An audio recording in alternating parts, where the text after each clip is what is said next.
সত্যিকার অর্থে বলি যে খুবই কঠিন তাসকিনের আইপিএল চান্স পাওয়া কঠিন। সাম্প্রতিক সময় তাসকিন যেভাবে খেলছেন তাতে নজরে পড়লেও পড়তে পারেন, এবং বাংলাদেশের প্লেয়ারদের ক্ষেত্রে আসলে পারফরমেন্সের সঙ্গে বাংলাদেশের এত কোটি মানুষের একটা সমর্থন, সেটা কিন্তু আইপিএল এর দলগুলো নিতে চায়। তাসকিন আসলে যেভাবে দলকে ব্রেক থ্রু দিয়েছেন গতকালকে, আম, জানেন যে দুদিন পরেই আইপিএল এর মেগা অকশন হবে, সেইখানে কি তাসকিনের সুযোগ দেখছেন কিনা?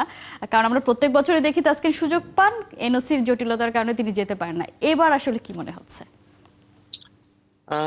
এটা যদি সত্যিকার অর্থে বলি যে খুবই কঠিন তাসকিনের আইপিএল চান্স পাওয়া কঠিন।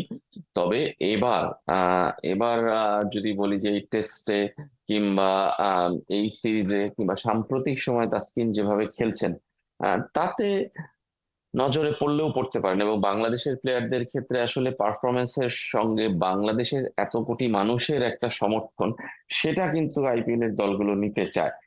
সেটা তাকে স্কোয়াডে রেখেই হোক, তার ছবি সোশ্যাল মিডিয়াতে পোস্ট করেই হোক, কিংবা তার একটা ভিডিও পোস্ট করে হোক, তাতে করে যে পরিমাণ লাইক শেয়ার এবং তারা যে পরিমাণ নজরে আসতে পারে এই অঞ্চলের মানুষের, সেটা অনেক কোটি টাকার আসলে হিসাব, সেইটা তারা আসলে নিতে চায়। এবং সেই কারণেই হয়তোবা তারা চিন্তা করলেও করতে পারে। কিন্তু যদি পারফরমেন্সের বিচারে বলেন, শুধু পারফরমেন্স দিয়ে আমার কাছে তাসকিনের আইপিএল চান্স পাওয়াটা একটু কঠিন। অন্য অনেকের মতোই, বাংলাদেশের যারাই নাম দিয়েছে তাদের অনেকের মতোই আসলে কঠিন। উম, আসলে খুব কম ব্যক্তি কিন্তু বাংলাদেশ থেকে আসলে জায়গা পেতে পারেন আইপিএল এ।